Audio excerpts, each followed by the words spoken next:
দেখেন আমার মা কল দিছে, বাজে কয়টা? 1:30। বউ আছে দেই নাই, বউ আছে দেই নাই, কল দিয়েছে কে?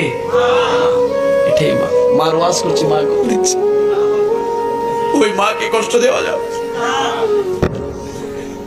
ওই মাকে কোনোভাবে কষ্ট দেওয়া যাবে? 1:30 2টা বাজে, দুনিয়ার সবাই ঘুমাইলো, সন্তানের জন্য মা ঘুমায়। যে সন্তানটা তো আমার পেট থেকে বের হয়েছে, যার পেট থেকে বের হয়েছে সে জানে কত কষ্ট। প্রত্যেক মা তার সন্তানকে কত মায়া করে, এটা কেউ কল্পনা করতে পারবেন না। সুতরাং দুনিয়ার জমিনে মা বাবাকে কষ্ট দেওয়া যাবে? এ বাবা মাকে মারে, এটা তো কল্পনার মধ্যে আসে না।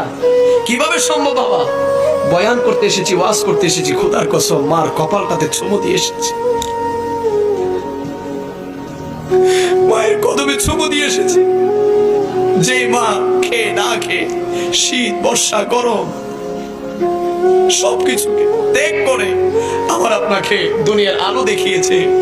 যে মায়ের পেটের মধ্যে আমি আপনি একটা নয়, দুইটা নয়, 10টা নয়, শত শত হাজার হাজার লাথি দিয়েছি। ওই মা লাথি সহ্য করেছে। ওই একটা লাথি যদি আমরা আমাদের বাবার পেটের মধ্যে দিতাম, আমাদের বাবার সাথে সাথে মৃত্যুবরণ করতো। কিন্তু ওই জনম দুঃখিনী মা শত লাথি সহ্য করে বলেছে, আমার জাদুমণি, আমার সোনামণি যখন দুনিয়ার জমিনে আসে, ওই সোনামণির চেহারা দেখার সাথে সাথে আমি মা আমার সকল দুঃখ কষ্ট যন্ত্রণা মুহূর্তে ভুলে যাই। জুড়ে বলেছি, ওই মাকে যদি কোনো সন্তান কষ্ট দেয়, আল্লাহ বলে মাকে তো তুই কষ্ট দিচ্ছিস না, আমি আল্লাহ তাআলাকে কষ্ট দিচ্ছিস। কোন সন্তান যদি মাকে কষ্ট দেয়, আঘাত করে, খোদার আরশটা কেঁপে যায়, খোদার আরশটা কেঁপে যায়। ও আমার যুবক ভাইরা, সময় থাকতে মা বাবার খেদমত করার দরকার আছে না নাই? আর এটা আওয়াজে বলে আছে না নাই?